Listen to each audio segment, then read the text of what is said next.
नमस्कार, मैं हूँ गरिमा भारती और आप दिन भर बिहार देख रहे हैं, जहां हम आपको दिन भर की बड़ी खबरों से रूबरू कराते हैं। सबसे पहले नजर सुर्खियों पर। खान सर कोचिंग फायरिंग मामला गरमाया, गार्ड अरेस्ट। खान सर की बढ़ सकती है मुश्किलें। मुजफ्फरपुर आईसीयू में आग लगने से 5 मरीजों की मौत, 20 से ज्यादा घायल। सीएम सम्राट ने ग्रामीण कार्य विभाग की उच्च स्तरीय समीक्षा बैठक की। पटना भाजपा कार्यालय में नितिन नवीन ने कार्यकर्ताओं को दिया चुनावी मंत्र। बिहार में कोचिंग संस्थानों पर सख्ती, सरकार लाएगी नई नियमावली। मुजफ्फरपुर हादसे के दोषी बख्शे नहीं जाएंगे, बोले विजय सिन्हा। कटिहार कांग्रेस संगठन सृजन बैठक में बवाल, हंगामे से माहौल गरमाया। सिवान में नामांकन लापरवाही पर 700 शिक्षकों के वेतन पर रोक। गया के एक ही परिवार की 5 बेटियां बनी बिहार पुलिस सिपाही और बिहार के 18 जिलों में तेज बारिश, आंधी और वज्रपात की चेतावनी जारी। अब खबरें विस्तार से। पटना में खान सर के कोचिंग सेंटर पर 2 जून की रात हुई फायरिंग मामले में नया वीडियो सामने आया। ये वीडियो ज्ञान बिंदु कोचिंग की ओर से जारी किया गया है। वीडियो में दावा किया गया है कि विवाद के दौरान फायरिंग खान सर के गार्ड ने ही की थी। ज्ञान बिंदु टीम ने गुरुवार को प्रेस कॉन्फ्रेंस में वीडियो जारी करते हुए कहा कि पूरी घटना पहले से प्लान की गई थी। आरोप लगाया कि फायरिंग खान सर के कहने पर ही की गई। उन्होंने सवाल उठाया कि वीडियो में रोशन आनंद सर कहीं नजर नहीं आ रहे, फिर उनकी गिरफ्तारी क्यों हुई। साथ ही खान सर की गिरफ्तारी की मांग भी की। वहीं वीडियो सामने आने के बाद पटना पुलिस खान सर के कोचिंग सेंटर पहुंची और वीडियो में फायरिंग करते देख रहे दोनों गार्ड्स को कदम कुआं थाने लेकर गई। 3 घंटे की पूछताछ के बाद पुलिस ने दोनों को गिरफ्तार कर लिया।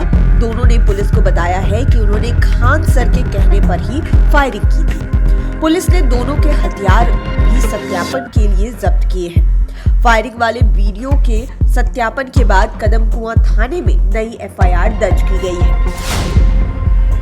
बिहार के मुजफ्फरपुर में एक प्राइवेट अस्पताल के आईसीयू में आग लगने से 5 लोगों की मौत हो गई। वहीं 20 से ज्यादा लोग झुलस गए। हादसा बुधवार रात करीब 3 बजे हुआ। आग शॉर्ट सर्किट से लगी। इसके बाद आईसीयू में लगे एसी में ब्लास्ट हुआ, जिसकी वजह से आग तेजी से फैली। सूचना मिलते ही फायर ब्रिगेड अस्पताल पहुंची और आग पर काबू पाया। लोगों ने मौके से स्टाफ के गायब होने का भी आरोप लगाया। परिजन अपने मरीजों को स्ट्रेचर से बाहर ले जाते दिखे। आईसीयू वार्ड 5वें फ्लोर पर है, जिसकी वजह से रेस्क्यू में दिक्कतें आई। दमकल कर्मियों ने आईसीयू और अस्पताल के दूसरे वार्डों में फंसे मरीजों को खिड़की और दरवाजे तोड़कर बाहर निकाला। मृतकों की पहचान कर ली गई है। हादसे के बाद हॉस्पिटल से कई मरीज गायब बताए जा रहे हैं। इसे लेकर मरीज के परिजन हंगामा कर रहे हैं। उनकी मांग है कि मरीजों को वापस लाया जाए। हालांकि पुलिस और प्रशासन का कहना है कि उनका दूसरे अस्पताल में इलाज चल रहा है। इस पूरे घटना में 95 साल की राधा दादी ने समय रहते हॉस्पिटल स्टाफ को सूचना देकर कई लोगों की जान भी बचाई। वहीं सीएम सम्राट चौधरी ने हादसे पर दुख जताया। मृतकों के परिजनों को 4-4 लाख रुपए मुआवजा देने का ऐलान भी किया। मुख्यमंत्री सम्राट चौधरी ने लोक सेवक आवास स्थित संकल्प सभागार में ग्रामीण कार्य विभाग की उच्च स्तरीय समीक्षा बैठक की। बैठक में ग्रामीण कार्य विभाग के सचिव दिवेश सेहरा ने प्रस्तुतिकरण के माध्यम से विभाग द्वारा संचालित विभिन्न योजनाओं की प्रगति की विस्तृत जानकारी दी। बैठक में मुख्यमंत्री ने अधिकारियों को निर्देश दिया कि ग्रामीण क्षेत्रों में बेहतर आवागमन और संपर्क व्यवस्था बनाए रखने के लिए सड़कों एवं पुलों का निर्माण तथा रखरखाव जरूरी है। मुख्यमंत्री ने कहा कि बढ़ती जनसंख्या एवं यातायात की व्यवस्थाओं को ध्यान में रखते हुए ग्रामीण सड़कों के चौड़ीकरण की योजनाओं को प्राथमिकता के आधार पर आगे बढ़ाएं। उन्होंने कहा कि बेहतर सड़क संपर्क से ग्रामीण अर्थव्यवस्था को गति मिलती है तथा शिक्षा व्यवस्था और रोजगार के अवसरों तक लोगों की पहुंच आसान होती है। भारतीय जनता पार्टी के राष्ट्रीय अध्यक्ष नितिन नवीन गुरुवार को पटना स्थित भाजपा प्रदेश कार्यालय पहुंचे, जहां उनका भव्य स्वागत और ऐतिहासिक स्वागत किया गया। इस मौके पर बिहार भाजपा के प्रदेश अध्यक्ष संजय सरावगी के साथ हाल ही में नवनिर्वाचित हुए सभी प्रदेश पदाधिकारियों और भारी संख्या में कार्यकर्ताओं ने गर्मजोशी से उनका अभिनंदन किया। बैठक को संबोधित करते हुए राष्ट्रीय अध्यक्ष नितिन नवीन ने कहा कि अनुशासित संगठन और समर्पित कार्यकर्ता ही भाजपा की सबसे बड़ी शक्ति है। उन्होंने सभी नवनियुक्त पदाधिकारियों का आह्वान किया कि वे सीधे जनता के बीच जाएं और सरकार की जन कल्याणकारी उपलब्धियों तथा पार्टी की राष्ट्रवादी नीतियों को हर घर तक पहुंचाएं। इस बैठक को आगामी चुनावी समर और भविष्य के बड़े राजनीतिक कार्यक्रमों की रूपरेखा तैयार करने के लिहाज से बेहद महत्वपूर्ण माना जा रहा है। पटना के चर्चित खान सर की कोचिंग सेंटर पर हमले के बाद बिहार सरकार गंभीर हो गई है। शिक्षा मंत्री मिथिलेश तिवारी ने नए गाइडलाइंस लाने का ऐलान कर दिया। गुरुवार को मिथिलेश तिवारी ने मीडिया से बातचीत के दौरान कहा कि बिहार राज्य कोचिंग नियमावली बनाएंगे और किस तरह से कोचिंग का संचालन किया जाएगा, इसे लेकर नियम लाए जाएंगे। शिक्षा मंत्री मिथिलेश तिवारी ने बातचीत के दौरान यह भी कहा कि कोचिंग संस्थानों की मनमानी नहीं चलेगी। सरकार जो दिशा निर्देश जारी करेगी उसी पर काम करना होगा। साथ ही 2 टोल फ्री नंबर जारी किए गए हैं, इसे राज्य के तमाम स्कूलों में लिखे जा रहे हैं ताकि लोगों को नंबर याद रहे। इस नंबर से जितने भी कंप्लेन आ रहे हैं उसकी सचिवालय स्तर से मॉनिटरिंग की जा रही है। किसी भी सरकारी अधिकारी या फिर शिक्षक को लेकर कंप्लेन आएगा उसे सीरियस लिया जाएगा, उसकी पूरी इंक्वायरी की जाएगी और जरूरत पड़ने पर सजा भी दी जाएगी। गया जी में 2 दिवसीय दौरे के दौरान कृषि मंत्री विजय सिन्हा ने कलेक्ट्रेट में अधिकारियों के साथ बैठक कर जिले के विकास और किसानों के सर्वांगीण विकास पर चर्चा की। बैठक में विधानसभा अध्यक्ष डॉक्टर प्रेम कुमार, विधायक, डीएम, एसपी समेत कई जनप्रतिनिधि मौजूद रहे। इसके बाद उन्होंने मुजफ्फरपुर अस्पताल अग्निकांड पर प्रतिक्रिया देते हुए कहा कि घटना बेहद गंभीर है और जांच में जो भी दोषी पाए जाएंगे उन पर सख्त कार्रवाई की जाएगी। साथ ही घायलों के बेहतर इलाज और राहत की व्यवस्था की जा रही है। प्रधानमंत्री नरेंद्र मोदी को लेकर पूछे गए सवाल पर विजय सिन्हा ने कहा कि वे देश के विकास के लिए लगातार समर्पित हैं और उन पर आज तक कोई दाग नहीं है। उन्होंने कहा कि 10 जून को प्रधानमंत्री नरेंद्र मोदी के कार्यकाल से जुड़ा महत्वपूर्ण अवसर होगा। उन्होंने पीएम की दीर्घायु और स्वस्थ जीवन की कामना भी की है।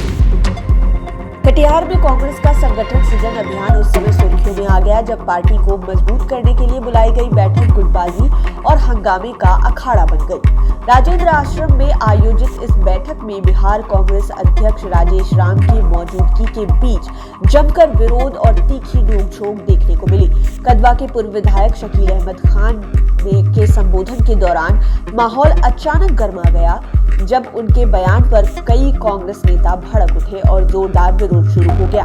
कटिहार सांसद तारिक अनवर और मनिहारी विधायक मनोहर प्रसाद को लेकर की गई टिप्पणी पर भी नेताओं ने आपत्ति जताई और मंच के सामने ही नाराजगी जताई।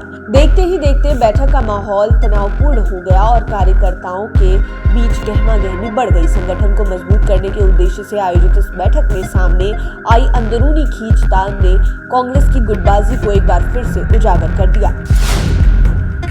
बिहार के शिक्षा विभाग की ओर से शिक्षकों पर बड़ी कार्रवाई की गई है। जानकारी के अनुसार सिवान जिले में शिक्षा विभाग ने बड़ी कार्रवाई करते हुए 106 प्राथमिक और मध्य विद्यालयों के 700 से अधिक शिक्षकों के वेतन भुगतान पर रोक लगा दी है। विभागीय समीक्षा में नामांकन अभियान में गंभीर लापरवाही सामने आने के बाद यह कदम उठाया गया। कार्रवाई की जद में प्रधानाध्यापक, प्रधान शिक्षक और बीपीएससी शिक्षक भी शामिल हैं। विभागीय समीक्षा में पाया गया कि कई विद्यालयों में नामांकन बढ़ाने के लिए अपेक्षित प्रयास नहीं किए गए। घर घर संपर्क अभियान, अभिभावकों को जागरूक करने और स्कूल से बाहर बच्चों की पहचान करने जैसे जरूरी कार्यों में लापरवाही बरती गई। इसका असर नामांकन आंकड़ों पर भी दिखाई दिया। जांच में यह भी सामने आया कि नामांकन योग्य कई बच्चे विद्यालयों तक नहीं पहुंच सके।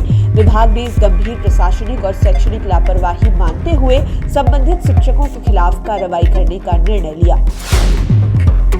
एक परिवार से 5 बेटियों की सफलता में साबित कर दिया है कि अब लड़कियां किसी से कम नहीं है। सबसे खास बात यह है कि ये सरकारी स्कूल या फिर आसपास में कोचिंग के अभाव के बीच ऑनलाइन पढ़ाई करके ही इन बेटियों ने इस तरह की सफलता का अध्याय गढ़ा है। अब यह सफलता एक मिसाल बन गई है। परिवार की 5 बेटियों के बिहार पुलिस में सिपाही बनने के बाद हर कोई सुनकर हतप्रभ रह जा रहा है। वही परिवार के लोगों का कहना है कि पहले हम लोग बेटों को ही पढ़ाते लिखाते थे, किंतु अब हमने बेटियों में भी बड़ा भविष्य देखा है। यही वजह है कि आज हमारे घर की 5 बेटियां बिहार पुलिस में सिपाही बनी। इस सफलता पर पूरे परिवार को जहां गर्व है, वही यह परिवार आज बिहार में एक मिसाल के रूप में भी देखा जा रहा है। बिहार में मौसम यू टर्न लेने वाला है। चिलचिलाती धूप और तपती गर्मी से लोगों को राहत मिलने वाली है। मौसम विभाग ने 18 जिलों के लिए ऑरेंज अलर्ट जारी कर दिया है। इन जिलों में गया, जहानाबाद, नवादा, नालंदा, पश्चिमी चंपारण, अरवल, औरंगाबाद, बांका, बेगूसराय, भागलपुर, भोजपुर, बक्सर, जमुई, खगड़िया, लखीसराय, मुंगेर, पटना और रोहतास शामिल है। मौसम विभाग की ओर से इन जिलों में अगले 2 से 3 घंटे में मौसम में बदलाव की संभावना जताई जा रही है। कुछ हिस्सों में तेज बारिश के साथ बादल गरजने और बिजली गिरने की संभावना है। साथ ही 50 से 60 किलोमीटर प्रति घंटे की रफ्तार से हवा चलने का पूर्वानुमान जारी किया गया है। मौसम पूर्वानुमान को देखते हुए लोगों से सावधान रहने की भी अपील की गई है। दिन भर बिहार में फिलहाल इतना ही। आप लाइव सिटीज के साथ बने रहें। तमाम अपडेट्स के लिए हमारे YouTube चैनल को सब्सक्राइब करें, फेसबुक पेज लाइक करें और आप हमें हमारे सोशल मीडिया हैंडल्स पर भी फॉलो कर सकते हैं। धन्यवाद।